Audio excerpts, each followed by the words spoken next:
जय हिंद दोस्तों, कैसे हो आप सब लोग। हमारी जो राजस्थान एमसीक्यू की सीरीज़ चल रही थी उसका अगला टॉपिक आज आपके सामने लेके आया हूँ और वो टॉपिक है राज्य में ब्रिटिश आधिपत्य। और उसी के साथ एक टॉपिक और ऐड किया है मध्यकालीन प्रशासनिक और राजस्व व्यवस्था। इसके टॉप 20 क्वेश्चन करेंगे। इन 20 क्वेश्चन में आपके ये दोनों टॉपिक में सारे कवर करा दूंगा। इसके बाद कुछ भी पढ़ने की आपको ज़रूरत नहीं है। चलो बिना टाइम वेस्ट के इस सीरीज़ को आगे बढ़ाते हैं। इस सीरीज़ का पहला क्वेश्चन है राजपूताना रियासत का 1817 से 1823 में ईस्ट इंडिया कंपनी के साथ संधि का सही क्रम कौन सा है। वो पूछ रहा है जो 1817 से 1823 में ईस्ट इंडिया कंपनी के साथ जो संधियाँ की थी राजपूताना रियासत में, वो कौन से क्रम में सही जमी हुई है। तो देखो, करौली, टोंक, जोधपुर, कोटा नहीं होगा, ये दोनों एक दूसरे के रिवर्स होने चाहिए थे। इसी तरह कोटा, यहाँ जोधपुर आना चाहिए था, उदयपुर आना चाहिए था, बूंदी भी नहीं होगा। उदयपुर, बीकानेर, बूंदी नहीं, बूंदी आगे आना चाहिए, बीकानेर पीछे आना चाहिए था, ये भी नहीं होगा। और किशनगढ़, जयपुर, जैसलमेर, सिरोही, ये एकदम सही ऑप्शन है। इसका एकदम सही आंसर है, ये एकदम क्रम में है, इसलिए हमारा फोर्थ ऑप्शन सही हो जाता है। इसके साथ हम लोग एक चीज़ और देख लेते हैं यहाँ पे।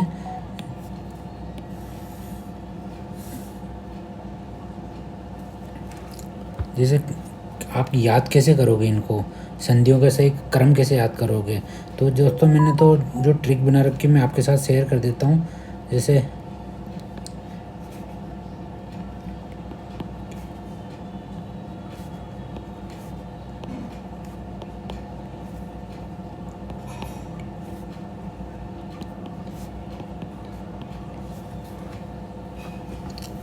कैसे करौली, कैसे टोंक, कैसे कोटा, जोधपुर, ये सब क्रम में है दोस्तों। उदयपुर,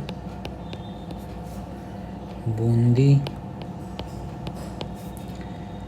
बीकानेर, किशनगढ़, जयपुर, जैसलमेर और आखिरी अपना सिरोही। ठीक है दोस्तों, इसी क्रम में अगर आपसे पूछ ले पहली संधि किसने की थी, तो पहली संधि की थी अपनी करौली ने। आपसे पूछ ले अंतिम संधि, तो अंतिम संधि की थी अपनी सिरोही ने। ठीक है दोस्तों, यहाँ तक मेरे को लगता है अगर आपसे इनके शासकों के नाम पूछ ले तो उनकी भी जो मैंने ट्रिक बना रखी है वो आपको बता देता हूँ।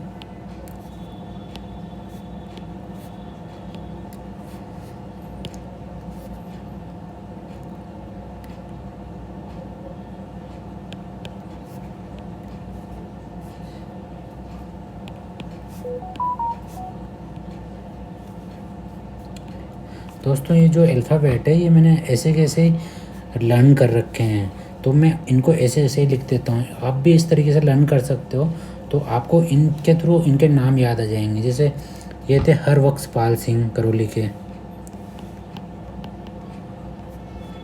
जिस टाइम ये संधि की थी उस टाइम यहाँ के शासक कौन थे, हरबख्शपाल सिंह। इस तरह अगर मैं टोंक की बात करूँ तो टोंक के थे नवाब आमिर खां, क्या नाम था,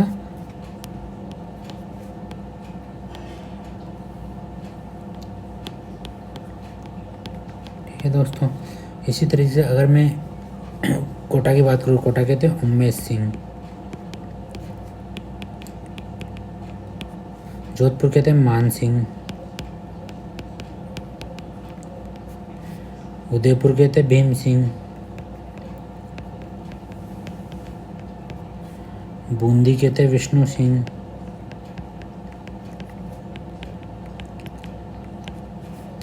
बीकानेर के थे सूरत सिंह। ये वो शासक थे जिस टाइम ये ईस्ट इंडिया कंपनी के साथ संधि का क्रम चल रहा था, उस टाइम पे ये यहाँ के शासक थे। इन शासकों ने ही ईस्ट इंडिया कंपनी के साथ संधि की थी। यहाँ किशनगढ़ के थे कल्याण सिंह। जयपुर के थे जगत सिंह सेकंड।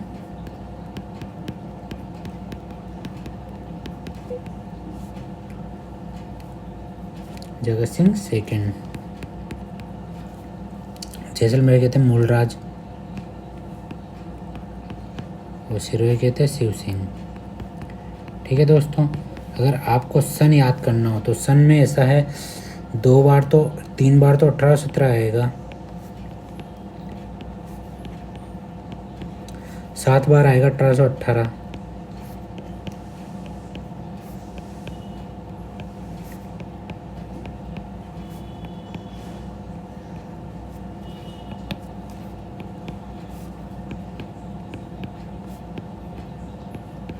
और 1 बार आएगा 1823। ठीक है दोस्तों, उम्मीद करता हूँ ये सारी चीज़ें आप भी इस तरीके से याद करोगे तो आपको भी याद रहेगी। इसी के साथ आगे की तरफ बढ़ते हैं हम लोग। अगर मैं आप मंथ याद करना चाहते हो तो मंथ का भी मैंने रट रखा है, तो मैं आपको बता देता हूँ, आपको लगे तो कर लेना। NND JJF MMA DS। ठीक है दोस्तों, जैसे नवंबर दिसंबर, जनवरी फरवरी, मार्च अप्रैल दिसंबर सितंबर। ठीक है दोस्तों, इससे मैं डेट याद नहीं करता हूँ, बस मंथ और सन याद रहता है, तो उसके थ्रू मैं क्वेश्चन को सही कर देता हूँ। ये इसी तरीके से इन रियासतों का क्रम था। इसी तरीके से एक के बाद एक इन्होंने संधि करते गए। पहली संधि की थी करौली के शासक हरबख्श सिंह ने, और अंतिम संधि की थी सिरोही के शासक शिव सिंह ने। कब की थी? 1823 में, और ये 1817 के अंदर की थी। ठीक है दोस्तों, इस सीरीज़ का ये क्वेश्चन आपको अच्छे से क्लियर हो गया होगा। इसके बाद अगले सेकंड क्वेश्चन की तरफ हम बढ़ रहे हैं। अधीनस्थ पार्थक्य की नीति कौन लाया था? दोस्तों, अधीनस्थ पार्थक्य की नीति, देखो ये पहले तो ये चीज़ समझो कि ये नीति कब आई थी, मतलब किस नीति की जगह पे आई थी।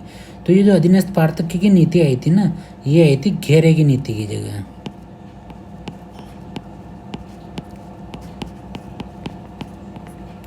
घेरे की नीति की जगह आई थी। और घेरे की नीति की जगह पे, घेरे की नीति के अंदर क्या होता था? घेरे की नीति के अंदर अंग्रेज क्या करते थे, जैसे उनका ईस्ट इंडिया कंपनी का ये एक स्टेट है, तो इसके आसपास जो भी राज्य आएंगे, जो भी राज्य इसके आसपास आते थे, उनकी सुरक्षा कौन करते थे? उनकी सुरक्षा अंग्रेज करते थे। उसके पीछे एक रीजन था कि वो अपने जो ईस्ट इंडिया कंपनी वाला क्षेत्र है उसको क्या बना सके, बफर जोन बना सके। ठीक है, तो ये एक घेरे की नीति थी। अब घेरे की नीति के बाद ये अधीनस्थ पार्थक्य की नीति कौन लेके आया था? Lord Hasting. लॉर्ड हेस्टिंग अधीनस्थ पार्थक्य की नीति लेके आया था। अब देखो इसके अंतर्गत क्या था अधीनस्थ पार्थक्य के अंदर, इसमें क्या होता था, जो रियासतें थी ना, रियासतों को मतलब ब्रिटिश सरकार की अधीनता स्वीकार करनी पड़ती थी।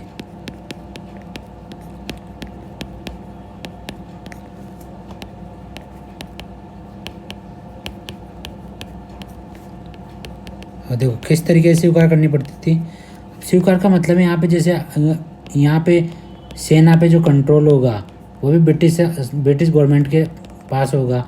इसके अलावा जो विदेश नीति होगी इन रियासतों की, वो भी किसके पास होगी? ब्रिटिश गवर्नमेंट के पास होगी। ठीक है, इस तरीके से ब्रिटिश गवर्नमेंट जो थी उसने पूरी तरीके से इन पे रियासतों को कंट्रोल कर रखा था। ये थी अधीनस्थ पार्थक्य की नीति। ठीक है दोस्तों, इसके साथ ही अगर हम जो चार्ल्स मेटकॉफ, अगले ऑप्शन की तरफ देखते हैं, चार्ल्स मेटकॉफ जो थे, तो जो अधीनस्थ पार्थक्य की नीति जो लॉर्ड हेस्टिंग लेके आए थे ना, चार्ल्स मेटकॉफ को क्या किया गया था, इसके लिए संध्या करने का कार्य सौंपा गया था।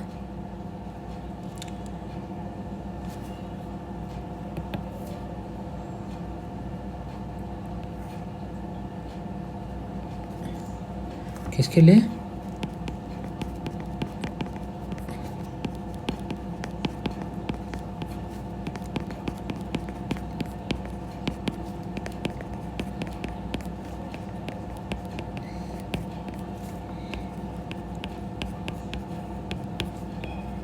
कार्य सौंपा गया था। ठीक है दोस्तों, यहाँ तक समझ में आ गया होगा आपको। तो चार्ल्स मेटकॉफ की आपकी क्लियर हो गई। इसके अलावा चार्ल्स मेटकॉफ के लिए एक और बात है, वो भी आप देख लो। इन्होंने एक सुझाव दिया था। क्या सुझाव दिया था? इन्होंने सुझाव दिया था कि जो राजस्थान के राजपूत शासक है ना, उनका एक परिसंघ बना दिया जाए।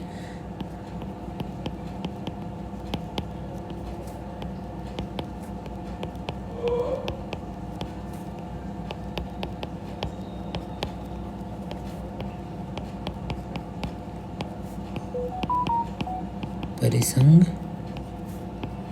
बना दिया जाए। ठीक है दोस्तों, यहाँ तक मेरे को लगता है आपको सारी चीज़ें क्लियर हो गई होगी। लॉर्ड वेलेस्ली सहायक संधि के जन्मदाता।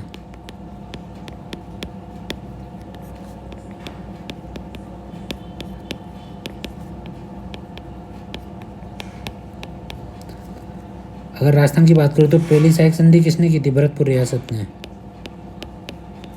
और सेकंड किसने की? अलवर ने। कब की थी? ये भी 1803 में की थी, ये भी 1803 में की थी। यहाँ का शासक कौन था उस टाइम पे? रणजीत सिंह। और यहाँ का कौन था? बख्तावर सिंह। ठीक है दोस्तों, यहाँ तक उम्मीद करता हूँ आपको सारी चीज़ें समझ में आगे होगी। कैप्टन वाल्टर की बात करें अपन तो कैप्टन वाल्टर जो थे इन्होंने भी एक सुझाव दिया था। वो सुझाव क्या था कि राजस्थान के शासकों और सामंत पुत्रों की शिक्षा के लिए पृथक कॉलेज खोला जाए। जो राजस्थान के शासक थे, शासक और सामंत थे, उनके पुत्रों की शिक्षा के लिए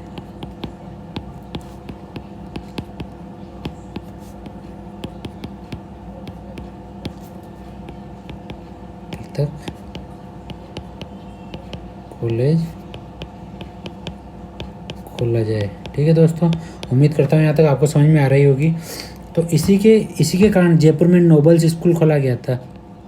जयपुर में कौन सा स्कूल? नोबल्स स्कूल खोला गया था। उदयपुर में शंभू रत्न पाठशाला।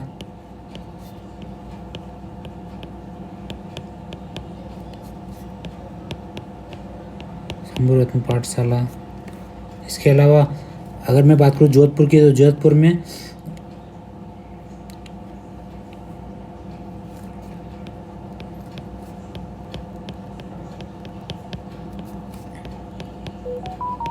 एलियन राजपूत स्कूल जोधपुर में खोला गया था। अगर मैं बात करूं बीकानेर की, बीकानेर में वाल्टर नोबल स्कूल खोला गया था।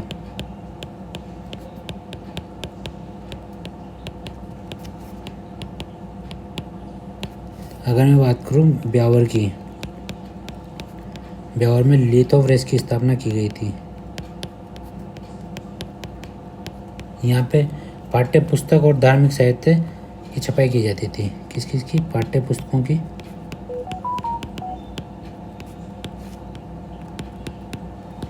धार्मिक साहित्य की क्या की जाती थी? छपाई की जाती थी। उम्मीद करता हूँ दोस्तों आपको हर ऑप्शन क्लियर हो गया होगा। मैं आराम से इसलिए चल रहा हूँ ताकि आप लोग कंफ्यूज नहीं हो जाओ। ठीक है दोस्तों, अगर एक बार में समझ में आए तो 2 बार में पढ़ना। मैं आपको हर ऑप्शन खोल के बता रहा हूँ। इसी साथ अगले क्वेश्चन की तरफ हम बढ़ रहे हैं। Question number 3। क्वेश्चन नंबर 3 है, लॉर्ड मेयो द्वारा आयोजित अजमेर दरबार में किसे आमंत्रित नहीं किया गया था? तो किसे आमंत्रित नहीं किया गया था दोस्तों? कोटा के जो महाराव राम सिंह थे उनको आमंत्रित नहीं किया गया था। क्यों नहीं किया गया था? 1857 की क्रांति तो आपको याद है ना। 1857 के विद्रोह में उनकी भूमिका को क्या माना था? संदिग्ध माना था। 1857 के विद्रोह में भूमि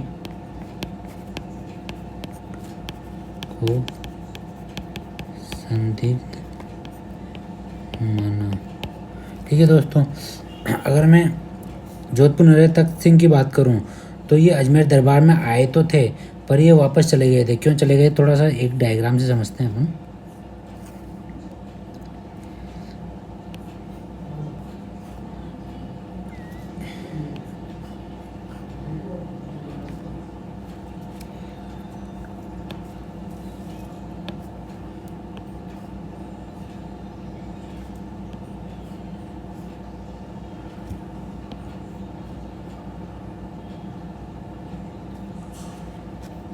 ये देखो, यहाँ तो गवर्नर जनरल, यहाँ पे कौन बैठ गए? अपने उदयपुर के सवाई जय सिंह।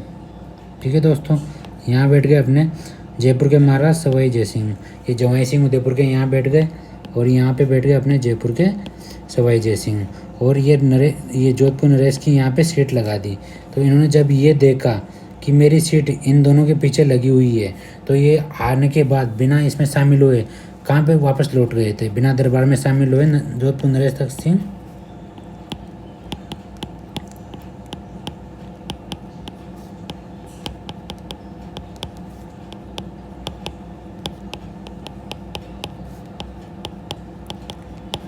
वापस लौट गए।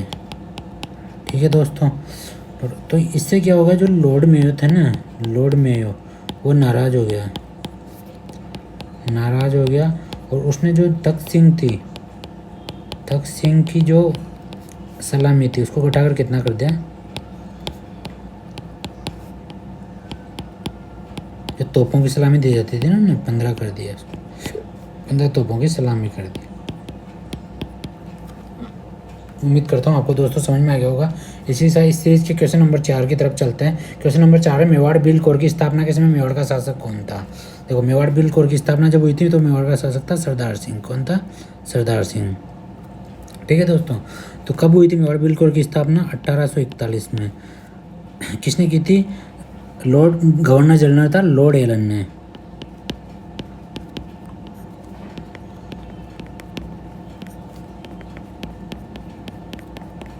लॉर्ड एलन ने की थी। ठीक है दोस्तों, है ना। अब देखो, इसने स्थापना किसकी की, मेवाड़ भील कोर की। मेवाड़ भील कोर के दो, मेवाड़ भील कॉर्प्स के दो। इसका मुख्यालय हेड ऑफिस कहाँ बनाया, खेरवाड़ा में। और इसका जो खर्चा था, जो मेवाड़ भील कोर के लिए संचालन का जो खर्च होता था उसको किससे वसूला जाने लगा, मेवाड़ रियासत से, मेवाड़ राज्य से वसूला जाने लगा। ठीक है दोस्तों, अब अगर मैं बात करूँ भारत के लेवल पे जो भारत में भीलों की जो पहली सेना बनी थी, भीलों की जो प्रथम सेना थी वो कहाँ बनाई गई थी, बम्बई में। इसको बोलते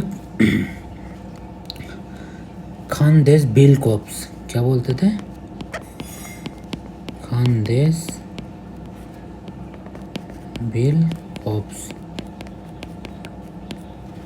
खानदेश भील कॉर्प्स बनाई गई, खानदेश भील कॉर्प्स बोलते थे। ठीक है दोस्तों, इसके साथ दूसरे ऑप्शन भी देख लेते हैं। जो राम सिंह थे, राम सिंह और ये तख्त सिंह, इन दोनों के बारे में बात करता हूँ मैं आपसे। राम सिंह और तख्त सिंह, ये इन दोनों ने नमक समझौता किया था। नमक समझौता कौन सी झील के लिए किया था इन्होंने, सांबर झील के लिए। सांबर झील उस टाइम कहाँ पे, जयपुर प्लस जोधपुर दोनों राज्यों की सीमाओं के अंतर्गत आती थी। और किससे किया था ये नमक समझौता, ब्रिटिश गवर्नमेंट के साथ। ठीक है दोस्तों, और इसी के साथ तख्त सिंह के बारे में एक और बात जान लो। जो तख्त सिंह का जो राज्याभिषेक हुआ था 1843 में, राज्याभिषेक कब हुआ था, 1843 में। तो इसमें पीए लूडलो ने भी भाग लिया था, मतलब पॉलिटिकल एजेंट लूडलो ने भी इसके अंतर्गत भाग लिया था, इसके अंतर्गत शिरकत की थी। जसवंत सिंह जो थे, तो इन्होंने जब रानी विक्टोरिया के शासन के 50 वर्ष पूरे हो गए थे,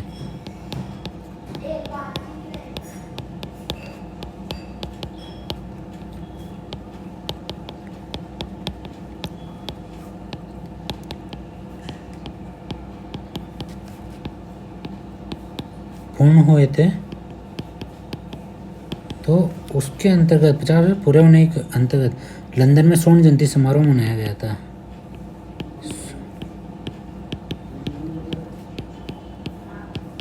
कहाँ मनाया गया था, लंदन में मनाया। तो जसवंत सिंह ने इस स्वर्ण जयंती समारोह में अपना प्रधानमंत्री सर प्रताप को महाराजाधिराज की उपाधि देकर भेजा था।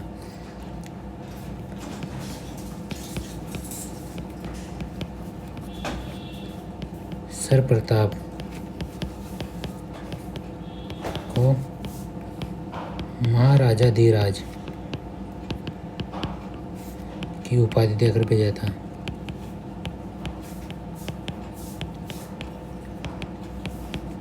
ठीक है दोस्तों, उम्मीद करता हूँ आपको सारी चीज़ें समझ में आ रही होगी।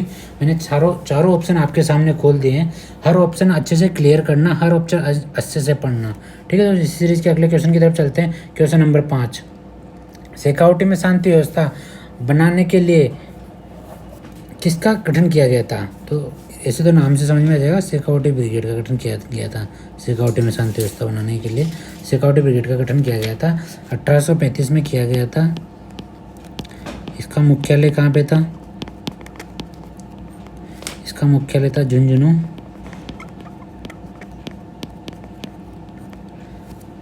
झुंझुनू में था और ये ब्रिटिश गवर्नमेंट के नियंत्रण में रहते थे। और जो इसके लिए खर्च जो होता था, संचालन का खर्च जो होता था, वो किससे वसूला जाने लगा? वो जयपुर रियासत से वसूला जाने, जयपुर राज्य से वसूलते थे, जयपुर राज्य। ठीक है दोस्तों, इसी तरह मैं बात करूँ मेरवाड़ा बटालियन की, तो ये इसका कहाँ पे गठन किया गया था? मेरवाड़ा में गठन किया गया था। ठीक है दोस्तों, मेरवाड़ा में गठन किया गया था। और इस पर भी जो खर्च होता था वो कहाँ से वसूला जाने लगा? इस पर खर्च जोधपुर और उदयपुर राज्यों से वसूला जाने लगा था, जोधपुर और उदयपुर राज्य से वसूला जाने लगा। इसी तरह 1835 में किसका गठन किया गया था? जोधपुर लीजियन का गठन किया गया था। और इसका खर्च भी किससे वसूलने लगे थे? जोधपुर से वसूलना जाने लगा था। ठीक है दोस्तों, जोधपुर लीजियन ये रही 1835 में। और रॉयल कमीशन को शाही आयोग भी कहते हैं हिंदी में, शाही आयोग। ये अफीम के लिए जो शाही आयोग बना था उसकी बात हो रही है, अफीम के लिए शाही आयोग कब बनाया गया था? 1893 में। किसने बनाया था? लॉर्ड एमस्ट ने।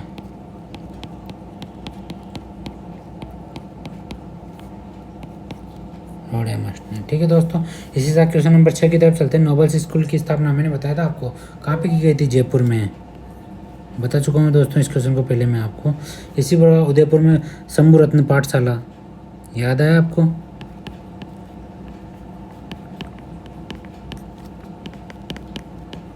शंभू रत्न पाठशाला। जोधपुर में एल्गिन राजपूत स्कूल।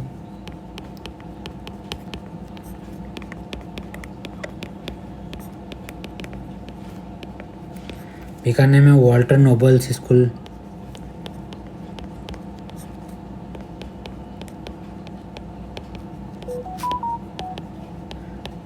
दोस्तों पीडीएफ से काम नहीं होगा, आपको पीडीएफ के साथ वीडियो भी देखना पड़ेगा।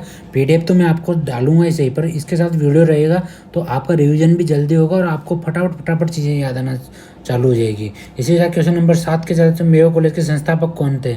मेयो कॉलेज के संस्थापक कौन थे? रिचर्ड बाग जो थे मेयो कॉलेज के संस्थापक थे। ठीक है दोस्तों, और लॉर्ड बेंटिंक ने क्या किया था? 1832 में अजमेर में देसी राजाओं का दरबार लगाया था, 1832 में। और 1832 में क्या किया था? अजमेर में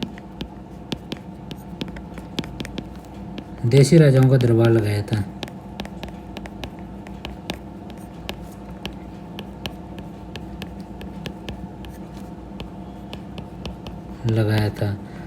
जिसमें कौन कौन सी रियासतें नहीं आ पाई थी?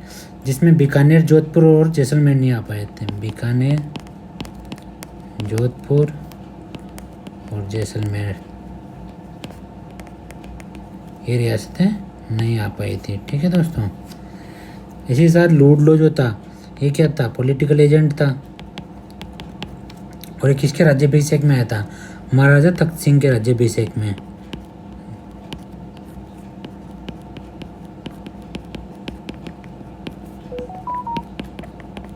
दोस्तों ये सब चीज़ें मैं पहले बता चुका हूँ आपको, पर मैं इसलिए बता रहा हूँ अभी आपका रिवीजन हो जाएगा अभिषेक में। जेविस कैरी किया था? राजस्थान में अंग्रेजी शिक्षा का प्रारंभ जेविस कैरी ने किया था।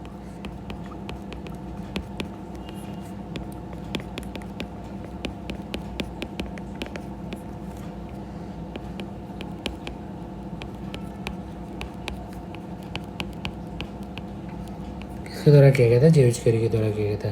ठीक है दोस्तों, इसी के साथ क्वेश्चन नंबर 8 की तरफ बढ़ते हैं। मारवाड़ का सर्वोच्च सिरोपाव था। देखो पहले तो सिरोपाव समझो, सिरोपाव क्या होता था? जो सिरोपाव होता था ना, जिसे आज अभी वीरता इनके लिए नोबल वगैरह ये दिए जाते हैं, तो पहले वीरता के लिए, साहित्य के लिए, वीरता, साहित्य, सेवा, इनके लिए जो पुरस्कार दिया जाता था ना उसको क्या बोला जाता था? सिरोपाव बोला जाता था। तो सबसे बड़ा जो सिरोपाव होता ना वो हाथी सिरोपाव होता। अभी इसके साथ ही देख लेते हैं सिरोपाव कौन कौन से थे मारवाड़ के। तो पहला था अपना हाथी सिरोपाव, हाथी सिरोपाव। दूसरा था पालकी सिरोपाव,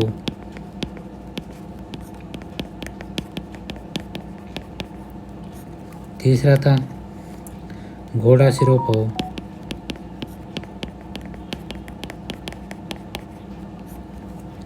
चौथा था सादा सिरोपाव।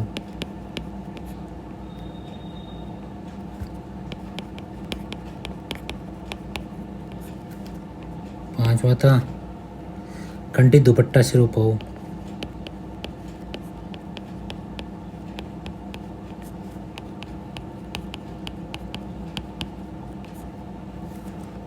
छठा था कड़ा मोती दुसाला और मदील सिरोपाव।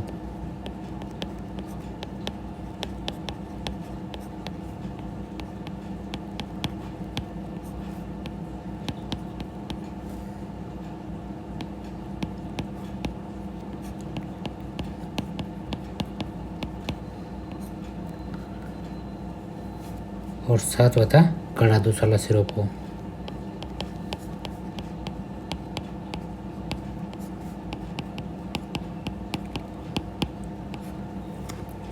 ये सब सिरोपाव होते हैं। इनमें सबसे बड़ा सिरोपाव हाथी सिरोपाव था, ठीक है दोस्तों, और सबसे छोटा सिरोपाव था कड़ा दुसाला सिरोपाव।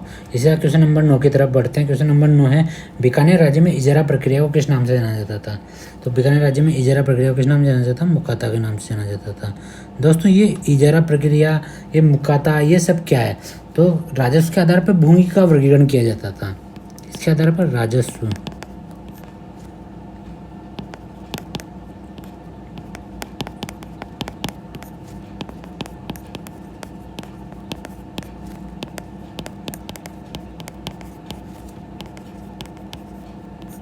राजस्व के आधार भूमि का वर्गीकरण किया जाता था, जिसमें पहली थी खालसा। खालसा जो भूमि होती थी ये किसके, सीधे राजा के नियंत्रण में रहती थी, ये सीधे राजा के अधीन रहती थी ये, ठीक है। दूसरी थी जागीर। जागीर, जागीर शब्द कौन सा शब्द है? फारसी शब्द है एक। कैसा शब्द है? फारसी शब्द है जागीर शब्द, ठीक है। ये किसके, सामंतों के नियंत्रण में रहती थी या सामंतों के अधीन रहती थी।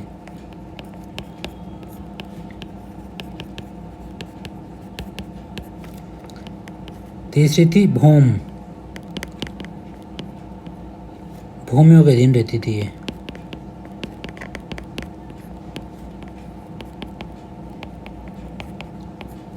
चौथी थी इजारा।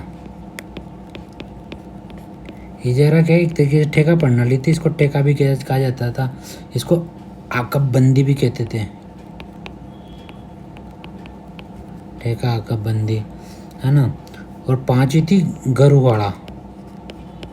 गरुहाड़ा, जो ये उच्च जाति वर्ग था या फिर अधिकारी वर्ग था, उच्च जाति या फिर अधिकारी जो वर्ग था, ये जो वर्ग था, इस वर्ग को कृषि में रियायतें दी जाती थी।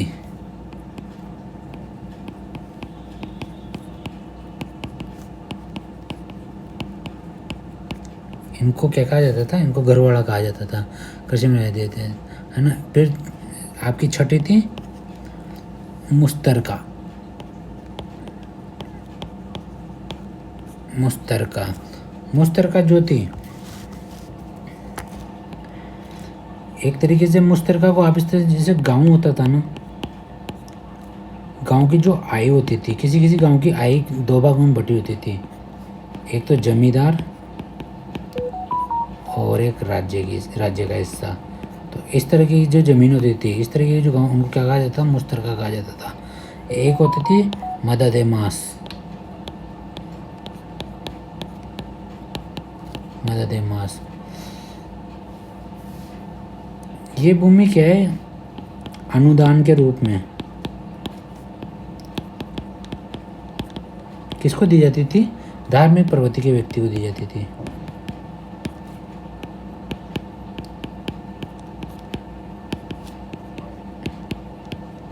व्यक्ति को, परंतु क्या होता था? भूमिग्राही इसे बेच नहीं सकता था। इस भूमि को, जो भूमिग्राही है, जिसको दी है ये भूमि, वो भूमिग्राही जो है ना, बेच नहीं सकता था इसको। क्या नहीं कर सकता? बेच नहीं कर सकता था। राजस्थान में इसको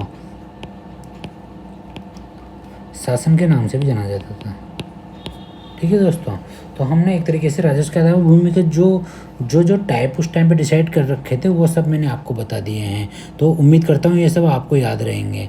इसके साथ हम इसके और दूसरे ऑप्शन देख लेते हैं। दीवान हजूरी क्या था? देखो, दीवान जो होता था ना, दीवान किसे कहते थे? जो राजा के अर्थ विभाग का अध्यक्ष होता था, जो राजा के अर्थ विभाग का अध्यक्ष होता था उसको क्या कहा जाता था? दीवान कहा जाता था। और दीवान का जो कार्यालय था, दीवान का जो कार्यालय वो क्या कहलाता था? दीवान हजूरी। दीवान ए हजूरी। इसके अंतर्गत इस कार्यालय में क्या रखे होते थे? वो सारे कागजात रख के सुरक्षित रखते थे, राज्य की स्थिति बताने वाले कागजात को क्या करते थे? सुरक्षित रखता था ये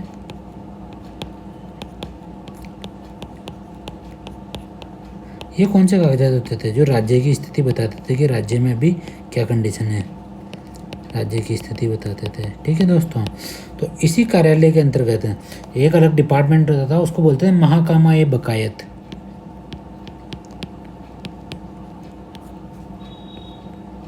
ये बकायत, जो महाकामा ए बकायत होता था ये दिशा निर्देश देता था। किसको देता था?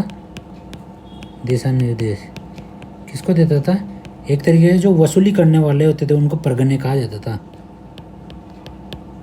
वसूली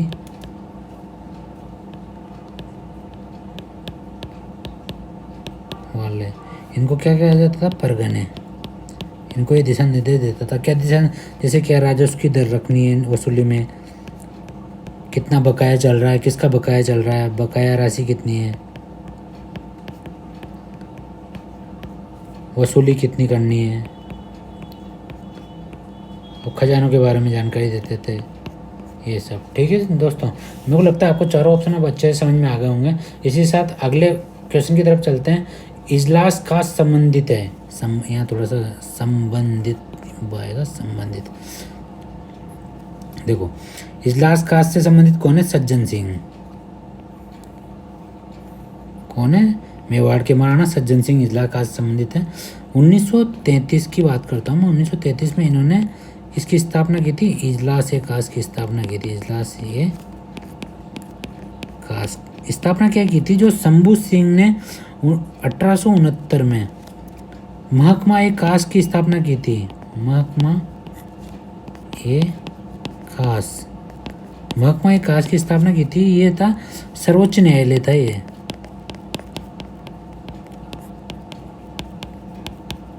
सर्वोच्च न्यायालय था। तो उसी का ही नाम बदल था एक तरीके से, उसी में परिवर्तन किया था इन्होंने। सर्वोच्च, ये भी सर्वोच्च न्यायालय था, इजलास ए कास्ट।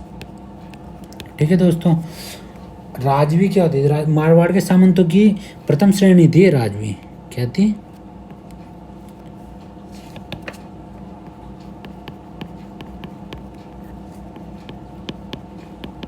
मारवाड़ सामंत जो थे की प्रथम श्रेणी, प्रथम श्रेणी कौन सी? राजवी।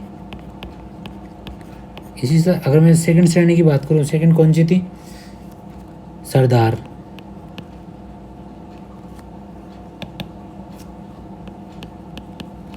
अगर मैं तीसरी श्रेणी की बात करूं, तीसरी कौन सी थी?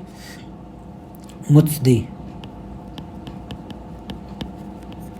फोर्थ की बात करूं, फोर्थ कौन सी थी? गनायत। ठीक है दोस्तों, तो ये सामंतों की श्रेणियाँ थी। अब जो ये पहली श्रेणी होती थी ना राजवी, इसमें जो कर के टाइप होते थे, एक तो रेक करता, एक हुक्मनामा था, हुक्मनामा ये तलवार बंदाई की टाइप का ही रहता था, और एक चाकरी करता।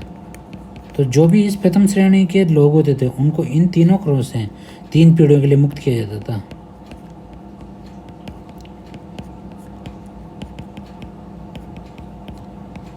मुक्त किया जाता था। ठीक है दोस्तों, पृथ्वी सिंह की बात करूँ तो पृथ्वी सिंह कहाँ के थे? आमेर के राजा थे, आमेर जयपुर के राजा थे।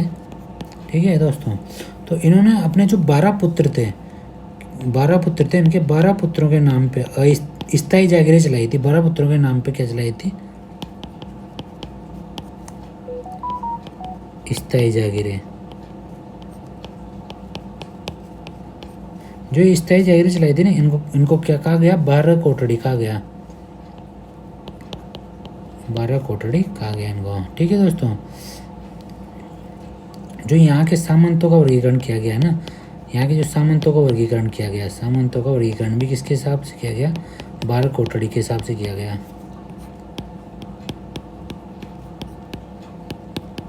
दोस्तों ऑप्शन को अच्छे से देखना, 12 कोठड़ी के हिसाब से किया गया। ठीक है दोस्तों, अब अगर मैं बात करूँ तो थोड़ा देख लो, जैसे पहली जो कोठड़ी थी वो थी कछुआ, इसकी से दूसरी जो थी वो थी नाथावत, खंगरोत तीसरी थी, चौथी जो थी वो नरुका, पांचवी जो थी वो बांकावत। इस तरह चलते जाओगे आप तो 12वीं जो आएगी वो थी गुजर।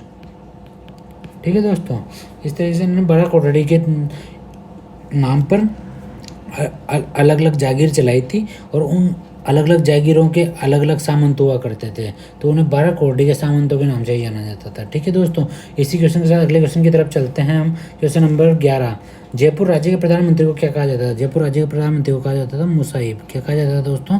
मुसाहिब। जयपुर राज्य के प्रधानमंत्री को मुसाहिब कहा। अमात्य किसको कहा जाता है? अमात्य मुख्यमंत्री को कहा जाता था, मुख्यमंत्री को कहा जाता था। अक्षपटलिक कौन होता था? पुरालेख मंत्री होता था, पुरालेख मंत्री होता था।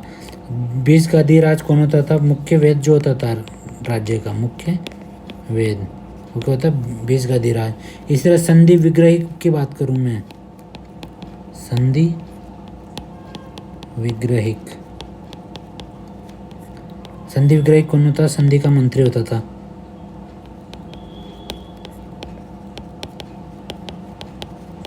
नैमितिक, जो राज की ज्योतिष होता था।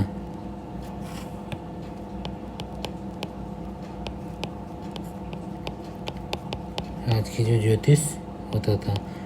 ये सब चीज़ें कहाँ पे मिलती है? ये सारनाथ के शिलालेख में मिलती है, ये सब चीज़ें सारनेश्वर के शिलालेख में, सारनेश्वर शिलालेख में। ठीक है दोस्तों, उम्मीद करता हूँ आपको क्वेश्चन किसी भी तरीके से आ जाए। आपने अगर ये ऑप्शन अच्छे से खोल के पढ़ रखे हैं तो मेरी गारंटी आपका क्वेश्चन एग्जाम में गलत नहीं होगा। अगले क्वेश्चन की तरफ बढ़ते हैं। क्वेश्चन नंबर 12, भू लगान निर्धारण की कौन सी विधि नहीं थी? जप्ती थी, बटाई थी, कनुकंती, कनुकंत होता है, कनुकंती, गोचर, गोचर नहीं थी। वे गोचर क्या था? गोचर भूमि का प्रकार था एक, ये क्या था? भूमि प्रकार। जो चारागाह, चरणोत, गोचर, चारागाह भूमि होती थी, चारागाह गांव के आसपास की भूमि होती थी ना, चरणोत, इसी को गोचर कहते थे। इस पर नियंत्रण किसका होता था? ग्राम पंचायत के नियंत्रण में होती थी ये।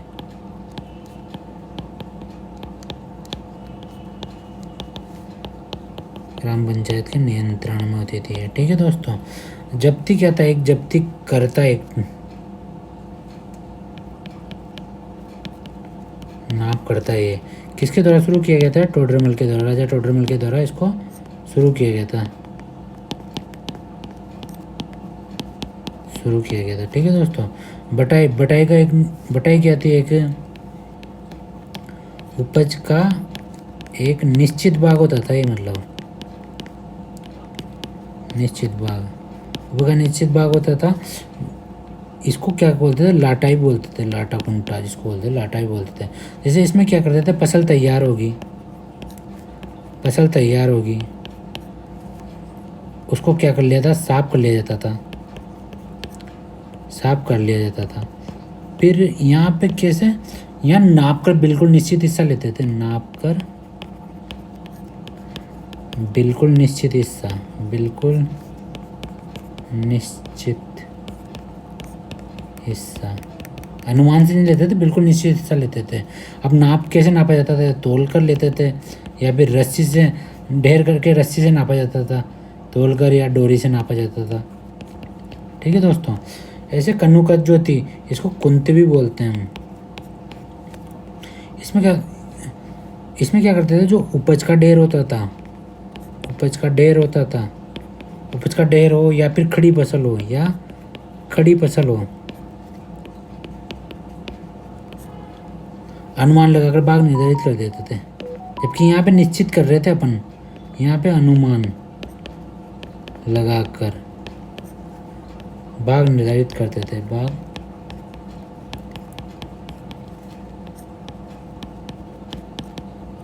ठीक है दोस्तों, यहाँ तक उम्मीद करता हूँ आपको सारी चीज़ें समझ में आ रही होगी। इसी से अगले क्वेश्चन की तरफ चलते हैं। क्वेश्चन नंबर 13, जागीर की वो अनुमानित वार्षिक आय जिसका उल्लेख शासक द्वारा प्रदान किया गया जागीर पट्टे में किया जाता था, उसे क्या कहते थे? उसे कहा जाता था पट्टा रेख। क्या कहा जाता था दोस्तों? पट्टा रेख। देखो, जो राजपूत शासक होते थे ना,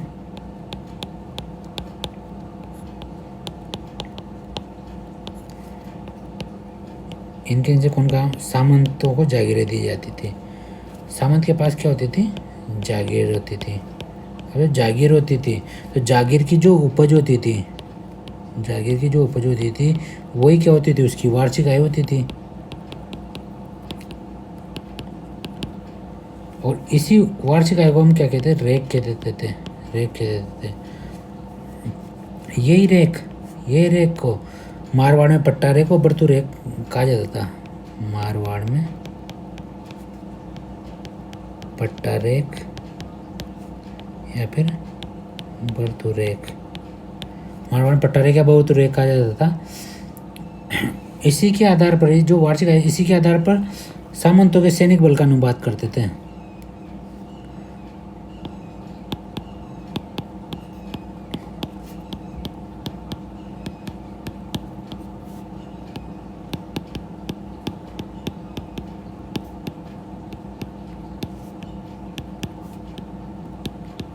अनुपात। ठीक है दोस्तों, उम्मीद करता हूँ यहाँ तक समझ में आ गया होगा आपको। अगला ऑप्शन देखते हैं 68। 68 जयपुर राज्य का भूमि संबंधी रिकॉर्ड रहता था। ये जो अपना जयपुर राज्य था ना, इसका कहता है भूमि संबंधी रिकॉर्ड।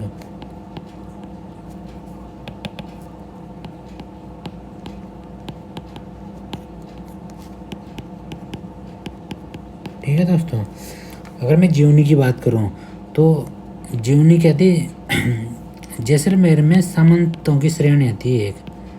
जैसलमेर में सामंत श्रेणी थी। दो तरह की सामंत श्रेणी होती थी।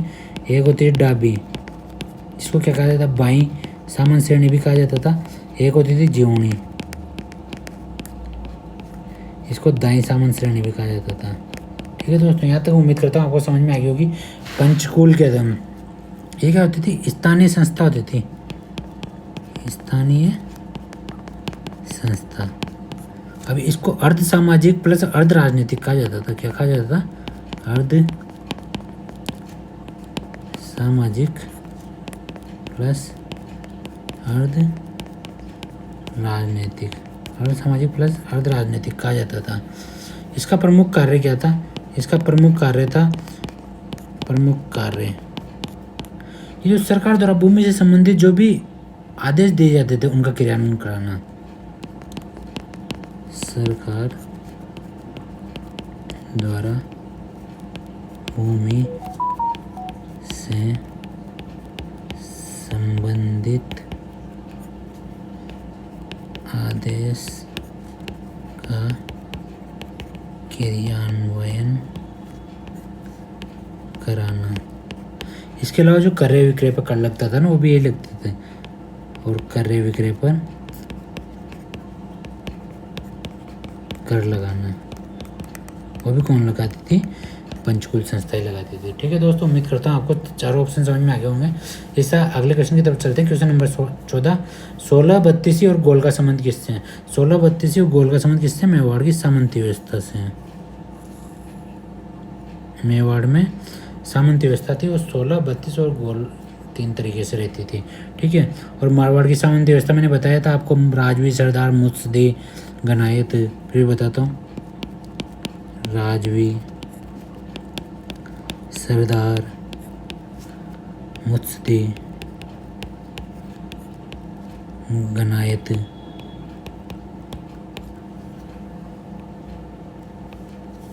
और जयपुर की सामंती व्यवस्था में 12 कोठड़ी थी। इसे आपकी, ठीक है दोस्तों। इस अगले क्वेश्चन की तरफ चलते हैं। क्वेश्चन नंबर 15, मुगल सम्राट की आज्ञा के अनुसार राजपुताने में स्थायी पदाधिकारियों द्वारा जारी किए जाने वाले कागजात कहलाते थे। क्या कहलाते थे वो? हस्बुल हुक्म। जो शाही परिवार के किसी सदस्य या सरदार द्वारा जारी किए जाते थे।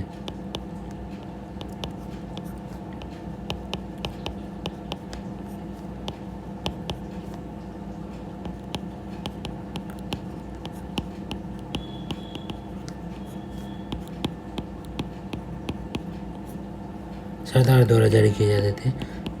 अब ये जब जारी करते थे ना, तो किस लिए जारी करते थे?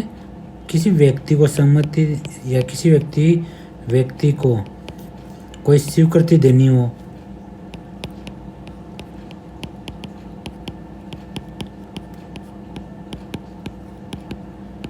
इसमें क्या होता था?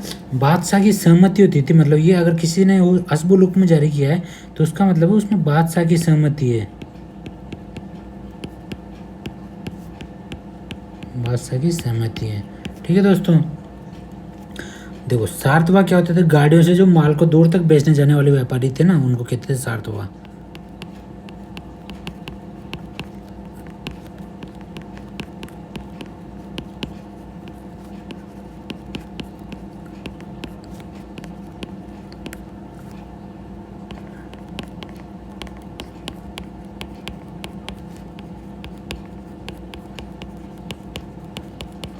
वो क्या कहते थे? सार्तवा कहते थे। इनको बालद भी कहते थे, बालद।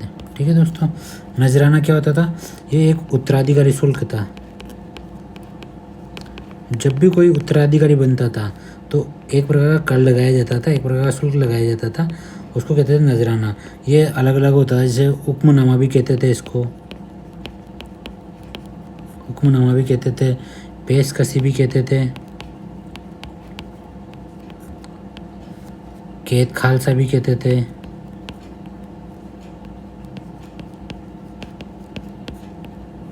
तलवार बंदाई भी कहते थे। ठीक है दोस्तों। कासा भरोसा कहता है सामाजिक करता है एक।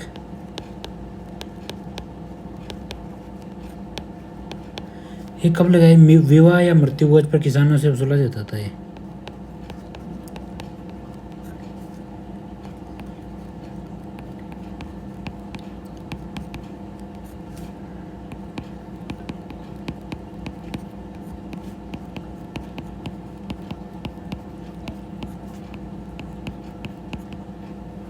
ठीक है दोस्तों, यहाँ तक उम्मीद करता हूँ आपको सारी चीज़ें समझ में आ रही होगी।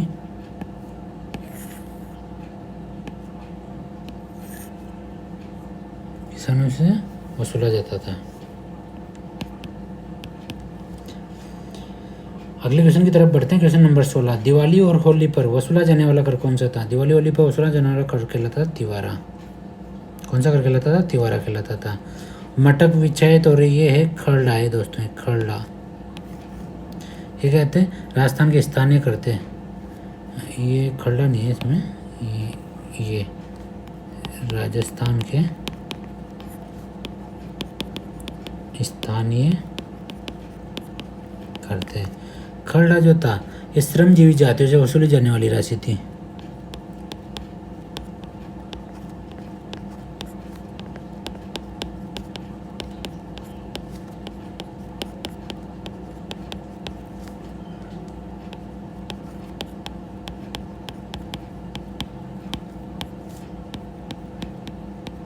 राशि। ठीक है दोस्तों। इसी तरह क्वेश्चन नंबर 27 की तरफ चलते हैं। राजस्थान में सबसे छोटी सैनिक छावनी, ये क्वेश्चन रिपीट हो गया दोस्तों। ये तो उसका है अपने आंदोलन 1857 की क्रांति का। चलो बता देते हैं फिर भी। नसीराबाद तो क्या थी? सबसे बड़ी सैनिक छावनी थी। सबसे छोटी कौन सी? देवली थी। ठीक है दोस्तों। सबसे सुनियोजित विद्रोह, सुनियोजित विद्रोह कहाँ पे हुआ था? कोटा के अंतर्गत हुआ था। सबसे लंबा संघर्ष, सर्वाधिक विद्रोह कहाँ हुआ था? मारवाड़ में हुआ था। ठीक है दोस्तों। चलो आगे चलते हैं क्वेश्चन नंबर 18 की तरफ। भूमि बंदोबस्त की 7 प्रथा का संबंध किससे है? 7 प्रथा का संबंध किससे है? मेवाड़ से। अगर मैं कोटा की बात करूँ तो कोटा के जो झाला जालिम सिंह थे, झाला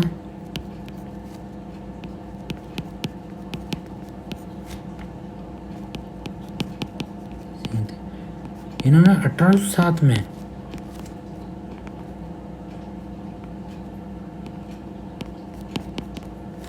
सर्वप्रथम भूमि बंदोबस्त करवाया था।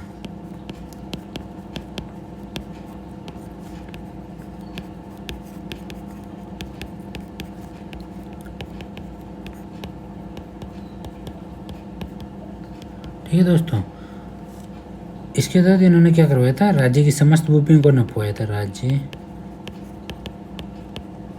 समस्त भूमि को नपवाया था।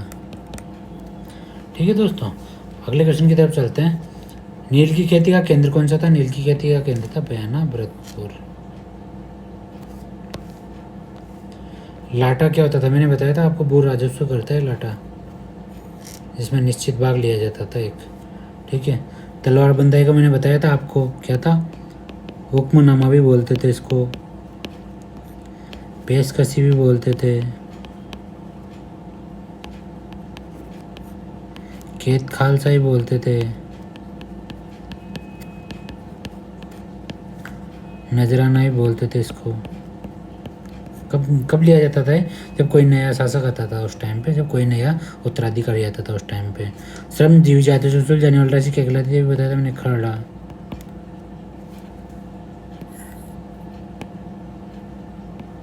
खरड़ा। ठीक है दोस्तों, उम्मीद करता हूँ दोस्तों आपको सारे क्वेश्चन अच्छे से समझ में आ गए होंगे। अगर नहीं आए समझ में तो भी इनको 2 बार वीडियो को देखना, आपको सारे क्वेश्चन अच्छे से क्लियर होंगे। थैंक यू दोस्तों।